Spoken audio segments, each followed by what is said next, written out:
The neon signs of New Singapore's spaceport district painted everything in harsh blues and reds, casting strange shadows across Alex Morrison's scared face. He sat at the corner table of the last stop, a bar frequented by mercenaries and bounty hunters, nursing what passed for whiskey this far from Earth. The drink was awful, but the location was perfect for someone who needed to disappear. 3 years after the Centauri incident, Alex's reputation still followed him like a ghost. Former Earth Special Forces, decorated hero, then discharged under circumstances that remained classified. Now he took whatever jobs kept his ship fueled and his past buried. The bar's entrance chime sounded, and Alex's combat-trained senses immediately registered something different. 2 figures entered, moving with an otherworldly grace that marked them as definitely not human. Their skin had a subtle, pearl-like iridescence that seemed to shift in the bar's harsh lighting. Both were tall, easily 7 feet, with identical features that spoke of noble breeding. Twins, he realized, and from their appearance, they were Celesti, one of the oldest spacefaring races in known space. The Celesti pair moved directly toward his table, their long robes flowing like liquid starlight. Alex didn't move, but his hand drifted closer to the pulse pistol concealed under his jacket. Alex Morrison, the first twin, spoke, her voice carrying a musical quality that all Celesti shared. "We would speak with you." Alex gestured to the empty chairs with his free hand. Busy night for members of the high houses to be slumming in a place like this. The twins exchanged a glance before settling into the chairs with perfect synchronization. "I am Vira," said the one who had spoken first. "This is my sister, Sira. We require your services." "My services come expensive," Alex replied, studying their faces. Despite their otherworldly beauty, he could see tension in their expressions, especially for jobs that bring High House Celesti to places like this. Sira, who had remained silent, placed a data crystal on the table. It pulsed with a soft blue light. "We are prepared to pay 10 million credits. Half now, half upon completion."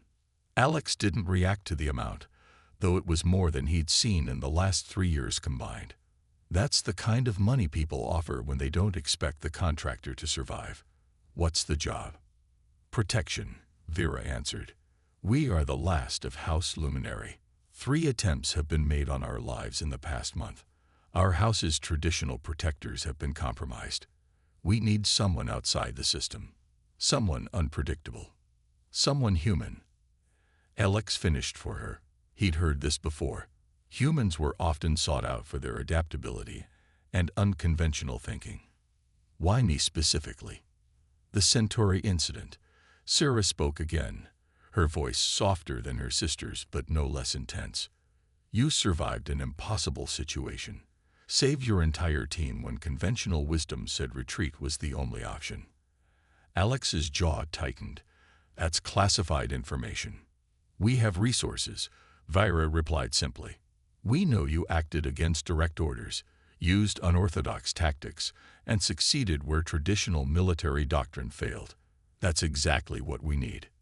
Alex leaned back, considering.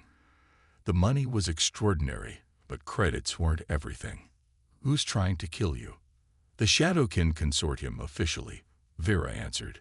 "But we believe they are merely proxies for someone within the High Council itself. Political assassination wrapped in plausible deniability." Alex mused. "And you think one human can protect you better than an entire house security force?" "We think one human with your particular skills and history can help us survive long enough to prove who's really behind this," Syrah corrected. "Our enemies expect us to rely on Celesti protocols and traditions. They've already used that against us. We need someone who thinks differently." Alex picked up the data crystal, turning it in his fingers. The Celesti were known for their adherence to tradition and protocol. It had made them powerful but predictable. For these two to seek help outside their species, they had to be truly desperate. 3 conditions, he said finally. "First, no more secrets.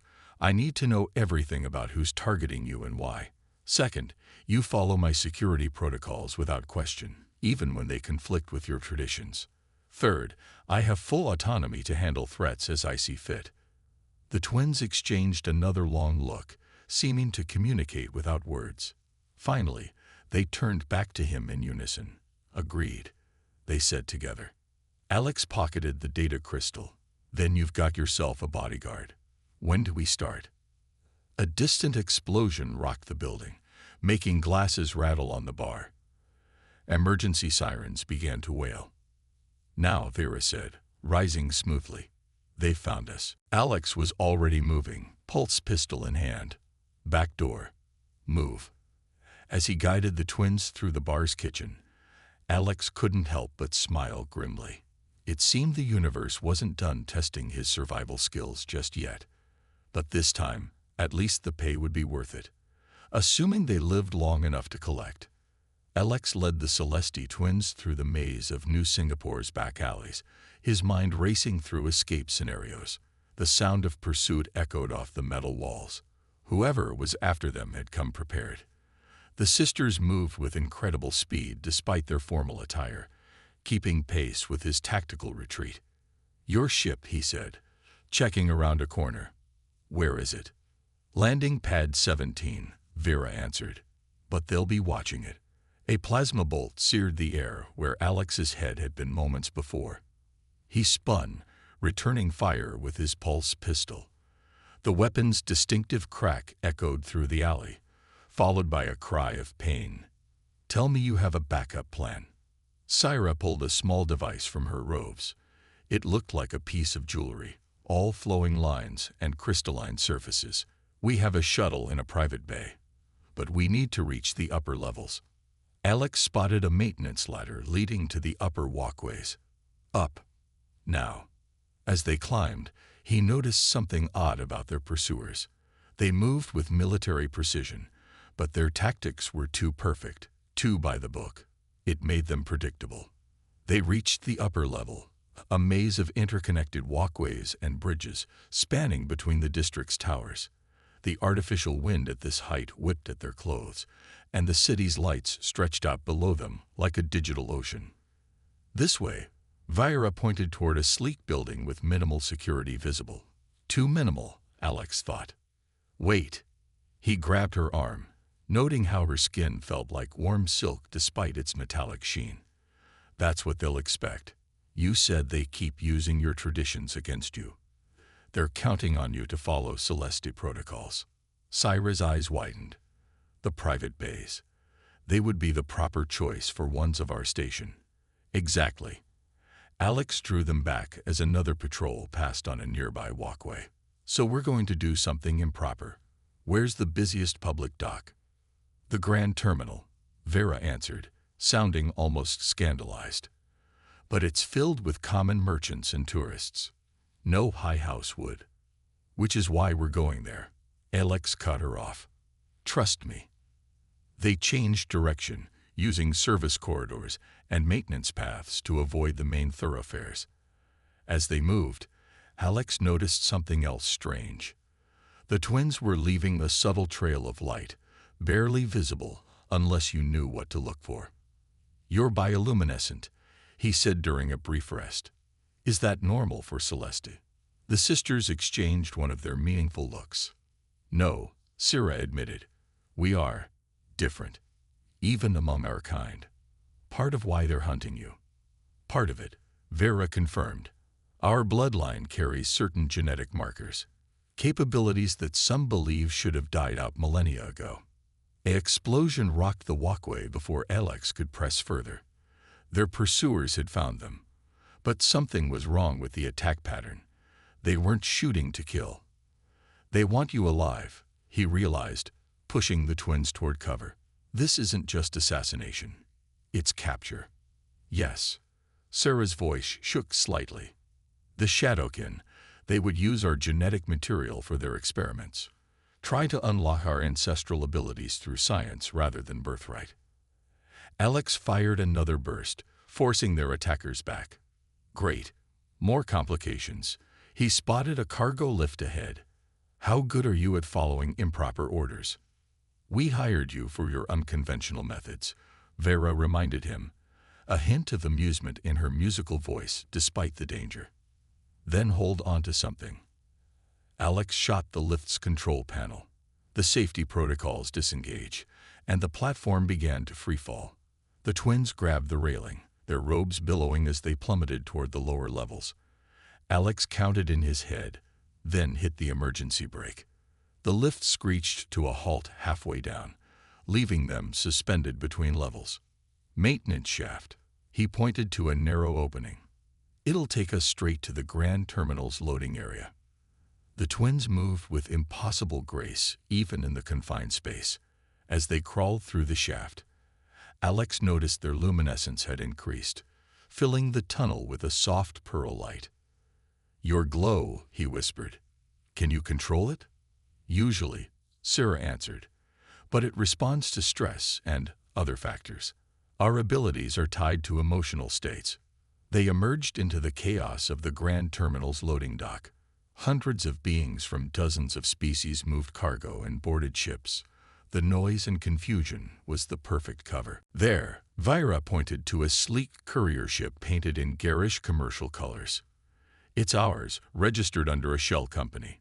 But using it would be beneath your station," Alex finished. "Perfect. Let's go." They were halfway to the ship when Alex's combat instincts screamed a warning. He tackled the twins just as a sniper's shot cracked through the air. The beam passed through where they had been standing, leaving a smoking mole in the deck. "Go." He pushed them toward the ship, providing covering fire. The sisters ran in perfect synchronization, their movements fluid despite the danger. Alex backed up the ramp after them, sealing the airlock.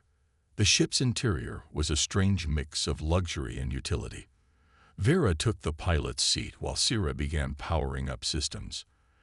Alex strapped himself in, noticing how the controls seemed to respond to the twins' presence, lighting up at their touch. "The ship," he said as they lifted off. "It's keyed to your genetics, isn't it?" "Yes," Vera confirmed, guiding them through traffic. "Another ancestral gift. We can interface with certain types of technology directly, which makes you even more valuable to the Shadowkin," Alex concluded, "and explains why they want you alive." "There's more," Sarah said quietly. "Much more. But we should wait until we're safely in hyperspace." Alex watched as pursuit craft began to rise from the spaceport. "Assuming we make it to hyperspace, I don't suppose this ship has any surprises." The twins smiled in unison, their luminescence brightening. "Several," they said together. As they broke atmosphere, Alex realized he'd just signed up for something far more complex than simple bodyguard work. Whatever secrets the Celesti twins carried, whatever abilities they possessed, one thing was clear: keeping them alive was going to require every unconventional tactic he could devise. And somehow he was looking forward to the challenge. The ship hummed quietly as it cruised through hyperspace, its systems responding to the subtle thoughts of the Celesti twins. Alex stood at the viewport, watching the strange patterns of faster-than-light travel swirl past. Behind him, Vera and Sarah sat in meditation, their pearlescent skin glowing softly in the dim light. "You said there was more to explain," Alex said finally, turning to face them. "Now seems like a good time." The sisters opened their eyes in unison. Their luminescence had formed intricate patterns across their skin, like living circuitry. "Our abilities," Vera began, "they're not just genetic accidents. They're a deliberate design, created by our ancestors during the first age of our civilization. The Celesti weren't always as rigid as we are now," Sarah continued. "Once, we were explorers, innovators. We created technologies that merged biological and mechanical systems in ways that haven't been replicated since." Alex leaned against the bulkhead. "And you carry those old genes. The ability to interface with technology, the bioluminescence, they're leftover traits from that time." "More than leftover," Vera corrected. "They're complete. Most Celesti born with the old traits show only fragments, pieces of what once was. But in us, the pattern is whole." A subtle alarm chimed through the ship. Sarah's hands moved across the controls. her fingers leaving trails of light. We're approaching the safe house. It's a small research station, officially abandoned after the corporate wars. Our house has maintained it in secret for generations. The ship dropped out of hyperspace near a small asteroid belt. Hidden among the rocks was a structure that looked more grown than built, its organic curves blending with the natural formation. As they approached, lights began to activate in response to the twins' presence. "Beautiful," Alex murmured. "But isolated. Easy to defend, hard to escape if something goes wrong." "The station itself is a weapon," Vera assured him. "The security systems are tied directly to our genetic signature. No one else can control them." They docked smoothly, the station's airlock meshing perfectly with their ship. Alex drew his pulse pistol, taking point as they entered. The interior was a marvel of bioengineering, with walls that seemed to pulse with life and corridors that adjusted their lighting in response to movement. "The station's primary lab is this way," Sarah said, leading them deeper into the structure. "We need to complete a series of tests. Our abilities have been growing stronger since our father's death." The lab was a circular chamber filled with equipment that looked more like art than science. As the twins began preparing for their tests, Alex prowled the perimeter, checking sight lines and potential defensive positions. "How many people know about this place?" he asked. "Only our most trusted advisors," Vera answered, settling into what appeared to be a diagnostic chair. "4 people besides ourselves." Alex frowned. "And how many of those 4 knew you were coming here?" The twins exchanged a worried look. "Only Mentor Kelvin," Sarah said. "He's been our guardian since Father died. He arranged for us to find you." Before Alex could respond, a noob alarm sounded, different from the navigation alerts earlier. The twins' luminescence flared bright with surprise. "Impossible," Vera breathed. "Someone's accessing the station's systems, but they'd need our genetic signature too." "Unless they already had a sample." Alex cut her off, moving to cover the main entrance. "You said there had been 3 attempts on your lives before you found me. Did they ever get close enough to draw blood?" Syra's eyes widened. "The assassination attempt in the gardens. One of them scratched me before the guards killed him. But Mentor Kelvin said he disposed of the evidence." Alex finished grimly. "Your trusted mentor sold you out." The station shuddered as external docking clamps engaged. Multiple ships were attaching themselves to the hull. The twins' luminescence pulsed with agitation, creating complex patterns that made Alex's eyes hurt. "The lab," Vera said suddenly. "We need to reach the deep archive. There's something there that might save us. But what?" "It's old tech," Sarah explained quickly. "From the first age. Dangerous. Using it could change us permanently." Weapons fire echoed from the outer corridors. They had minutes at most. "Your call," Alex said, checking his weapons charge. "But whatever you decide fast." The twins joined hands, their luminescence synchronizing into a single pattern. "We'll need 3 minutes to power up the archive systems," Vera said. "Can you buy us that time?" Alex grinned, the expression more fierce than friendly. 3 minutes of chaos and confusion. That's what humans do best. He moved to the lab entrance, quickly assembling makeshift barricades from storage containers. The twins began interfacing with the archive systems, their combined glow filling the room with shifting patterns of light. The first attackers appeared at the end of the corridor. Shadowkin commandos in sleek combat suits. Alex recognized their formation from his military days. Standard Celestia assault pattern. Predictable. He threw a handful of small tools into the air and fired his pulse pistol at them. The resulting explosion of sparks and debris disrupted the commando sensors, breaking their perfect formation. Alex used the confusion to pick off 2 of them before they could adapt. More attackers were coming. Alex could hear them coordinating with infuriating precision, but precision could be used against them. He activated the station's waste disposal system, timing it perfectly with their advance. Hot steam burst from the pipes, creating chaos in their ranks. 1 minute, Sarah called from behind him. The archive systems were humming now, the sound making his teeth vibrate. A new figure appeared at the end of the corridor, an older Celesti male in formal robes. "My dear students," Mentor Kelvin called out, "please stop this foolishness. The Shadowkin can help you understand your gifts. Control them properly." 30 seconds, Vera's voice was strained. "You don't need to die here," Kelvin continued, his tone reasonable, paternal. "Your father would want you to survive." "Our father," Vera shouted back, "trusted you." The archive systems reached full power, filling the lab with impossible light.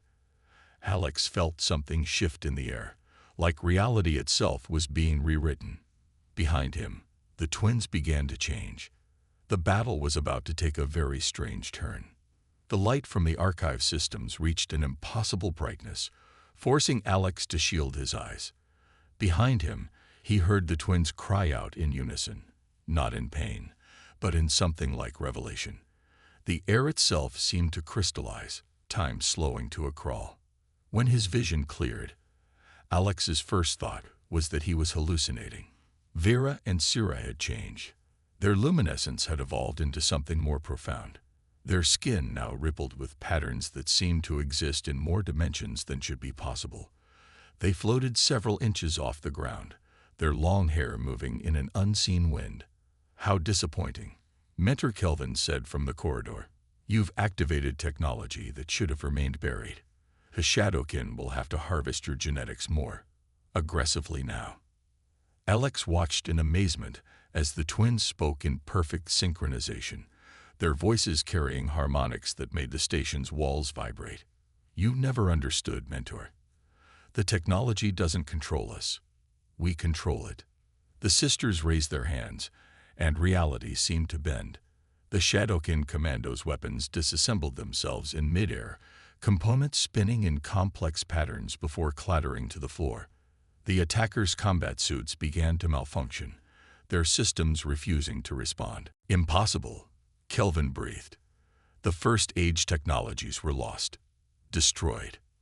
"Not destroyed," Vera said alone, her voice carrying strange echoes. "Hidden. Waiting. For us," Sarah finished, patterns of light flowing between her and her sister like a living web. Alex kept his weapon ready, but he couldn't help staring. The twins weren't just interfacing with technology anymore. They were reshaping it, commanding it at a fundamental level. The station's walls flowed like liquid, forming new configurations that trapped and contained the Shadowkin forces. Kelvin pulled a small device from his robes. "Then I have no choice. The Shadowkin planned for this possibility. This null field generator will." Alex shot the device out of his hand before he could finish speaking. "Sorry," he said, not sounding sorry at all. "But I'm getting tired of your monologues." The twins turned their attention to their former mentor, and for the first time, Alex saw real fear in the older Celesti's eyes. "Wait," Kelvin pleaded. "You don't understand what's really happening. The Shadowkin, they're not the true power behind this. They answer to." A sudden explosion rocked the station. New alarms blared as emergency containment fields snapped into place. Through the viewport, Alex could see more ships arriving, larger ones, bearing markings he didn't recognize. The High Council, Vira and Sarah said together, their luminescence pulsing with concern. "They're here." "Friends of yours?" Alex asked, already knowing the answer. "The Council fears what we represent," Vera explained, her feet touching the ground again as she conserved energy. "The return of the old ways. Change. They're the ones who ordered our father's death," Sarah added, her patterns of light becoming sharper, more aggressive. The Shadowkin were just their tools. The new ships began docking with the station. Alex could hear the sounds of heavy equipment being deployed. "How many troops does the High Council have?" "Enough to overwhelm even our enhanced abilities," Vera admitted. "We're still learning to control these changes." Alex checked his weapon's charge, nearly depleted. He had maybe 2 good shots left. "Then we need an exit strategy." Any other ancient secrets this station's hiding? The twins shared one of their silent communications, but this time Alex could see patterns of light passing between them, carrying information faster than words could convey. There's a prototype quantum drive in the lower levels, Sarah said finally. It was considered too dangerous to use, even in the first age. Dangerous how? It doesn't just move through space, Vera explained. It moves through possibility. Each jump could take us to a slightly different reality. Alex heard the heavy footsteps of council troops approaching. Different reality sounds better than dead in this one. Can you interface with it? Yes, they said together. But there's a price. There always is, Alex muttered. What's the catch? The drive requires 3 minds working in perfect synchronization, Sarah explained quickly. 2 to navigate the quantum possibilities, and 1 to anchor us to a single chosen reality, Vera finished. We would need you to complete the Trinity. Alex stared at them. Me? I'm not Celeste. I don't have your abilities. No, they agreed. You have something else. Adaptability. Creativity. The human ability to embrace chaos and shape it. We can provide the connection, if you're willing to trust us completely. The sound of plasma cutters working on the main doors added urgency to the decision. Alex looked at the twins, really looked at them. Their transformed appearance should have been alien, frightening, but instead he saw something familiar in their determination, their willingness to break from tradition to survive. Trust goes both ways, he said finally. You sure you want a human mind tangled up with yours? Their combined smile was both beautiful and terrifying. We chose you for a reason, Alex Morrison. The question is, do you trust us? The main doors began to glow as the plasma cutters reached the final layer. Alex holstered his nearly dead weapon and stepped toward the twins. All right, he said. Show me this quantum drive of yours. The sisters each took one of his hands, and Alex felt the first touch of their minds against his. Reality began to shift around them, and he realized that whatever happened next would change all 3 of them forever. The adventure, it seemed, was just beginning. Impossible, Kelvin breathed. The first age technologies were lost.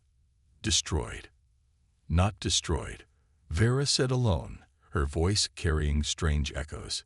Hidden. Waiting. For us, Sarah finished, patterns of light flowing between her and her sister like a living web. Alex kept his weapon ready, but he couldn't help staring. The twins weren't just interfacing with technology anymore. They were reshaping it. The journey to the quantum drive chamber was like descending into a dream. The station's walls flowed around them, reshaping themselves to speed their passage while hampering their pursuers.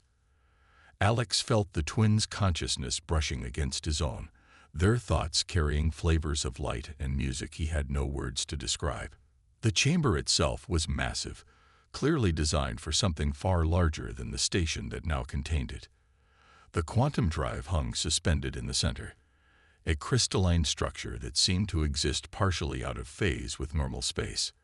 As they approached, it began to pulse in rhythm with the twins' luminescence. The council forces have breached the upper levels, Vera reported, her voice carrying strange harmonics. We have minutes at most. Then let's not waste them, Alex said, trying to ignore how the drive's pulses were beginning to sync with his own heartbeat. What do you need me to do? Join us in the control matrix. Sarah gestured to 3 crystalline pillars arranged around the drive. Our minds will guide the quantum possibilities. And your human adaptability will help us select and stabilize the reality we choose, Vera finished. But Alex, once we begin, there's no going back. The connection will change all of us. Alex heard the sounds of battle growing closer. Story of my life. Always jumping in too deep. He moved to the central pillar. But at least this time I'm choosing it. The twins took their positions, and Alex felt their minds fully merge with his. It was like being plunged into an ocean of light and possibility. He saw countless versions of reality spreading out before them like threads in an infinite tapestry. In some, The Celesti had never abandoned their innovative past. In others, humanity had reached the stars first. The possibilities were endless, overwhelming. Focus, the twins' thoughts reached him. We navigate, you choose. The council forces burst into the chamber, led by a figure in ornate armor who radiated authority. Stop this heresy, the council leader commanded. You risk unraveling the very fabric of our society. Your society needs unraveling. Alex projected the thought through his connection with the twins, feeling their approval resonate. It's called evolution. The quantum drag's pulse reached a fever pitch. Alex felt himself being pulled in countless directions at once, but as overwhelming as it was, he recognized something in the chaos. It felt like every combat situation he'd ever been in, every moment where instinct and adaptation had meant survival. There, he thought /spoke /felt, his consciousness merging deeper with the twins. That timeline. Through their shared awareness, he felt them examine his choice. It was a reality where the Celesti were beginning to emerge from their rigid traditions, guided by human unpredictability. A future where both species could grow together, combining ancient wisdom with fresh perspectives. Perfect. The twins agreed, their thoughts carrying pride and affection. The council leader seemed to realize what was happening. Destroy them. He ordered his troops. Before reality shifted. The quantum jump felt like being turned inside out while remaining perfectly still. Alex experienced every possible version of himself at once, held together only by his connection to the twins. Through their bond, he felt them guiding the torrential energies, using his chosen timeline as an anchor. When existence stabilized, they found themselves still in the chamber, but it was different. Newer. The station around them hummed with living technology that bridged the gap between Celesti tradition and innovation. Through the viewport, they could see ships of hybrid human Celesti design patrolling peacefully. It worked. Vera breathed, her luminescence forming patterns that spoke of joy and triumph. Better than worked, Syrah added, touching a nearby console. Look at the date. They had arrived 5 years in the future. But more importantly, they had arrived in a future where their quantum jump itself was recorded history. The moment that changed everything. Alex felt the connection between them shifting, changing, but not fading. Whatever bound them together had been transformed by the quantum energies into something permanent. He could still sense their thoughts, though more distantly now. So, he said, both aloud and through their link, what happens now? The twins smiled in unison, their patterns of light embracing him. Now we build this future we've chosen. The council exists here too, but they're different, more open to change. And the Shadowkin, still around, Vera confirmed, but as legitimate genetic researchers now, working to help Celesti who want to reclaim the old abilities safely. And us? Alex asked the question that had been burning in his mind. What are we in this timeline? Legends, Syrah answered simply. The First Trinity. Proof that humans and Celesti could be more together than apart. Through their fading connection, Alex caught glimpses of the years ahead. Adventures, discoveries, challenges that would require both human adaptability and Celesti wisdom to overcome. The bond between them had evolved beyond simple bodyguard and client, beyond even friends. They were something new, a bridge between species.